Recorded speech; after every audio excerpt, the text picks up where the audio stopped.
VBG Ramji ಕಾಯ್ದೆಯ ವಿರುದ್ಧ ಕಾಂಗ್ರೆಸ್ ಕೆಂಡ. ಚಿಕ್ಕಬಳ್ಳಾಪುರದಲ್ಲಿ ಮನರೇಗಾ ಬಚಾವ್ ಆಂದೋಲನ.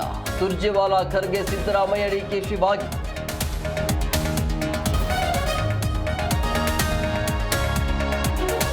ಚಂದ್ರು ಲಮಾಣಿ ಕೇಸಿಂದ ಬಿಜೆಪಿಗೆ ಮುಜುಗರ. ಶಿಸ್ತು ಸಮಿತಿ ಅಧ್ಯಕ್ಷರಿಂದ ವರಿಷ್ಠರಿಗೆ ವರದಿ. ಶಾಸಕರ ಮೇಲೆ ಕೇಂದ್ರ ಶಿಸ್ತು ಸಮಿತಿ ಕ್ರಮ ಸಾಧ್ಯತೆ.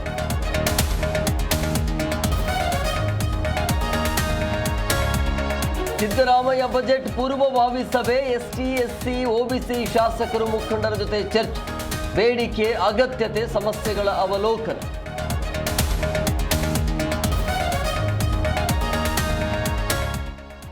ಚಿಕ್ಕಮಗಳೂರಿನಲ್ಲಿ ಪ್ರತಿಭಟನಾಕಾರರ ಮೇಲೆ ಲಾಠಿ ಚಾರ್ಜ್. ಇಂದು ಎನ್ಆರ್ಪುರ, ಕೊಪ್ಪ, ಶೃಂಗೇರಿ ಬಂದ್. ಬೃಹತ್ ಪ್ರತಿಭಟನಾ ಸಭೆ, ಬಿಗಿ ಪೊಲೀಸ್ ಭದ್ರತೆ.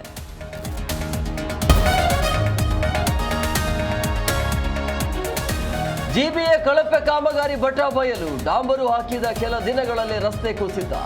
ಮತ್ತಿಕೆರೆಯ ರಾಮಯ್ಯ ಬಸ್ ಸ್ಟಾಪ್ ಬಳಿಯ ರೋಡ್.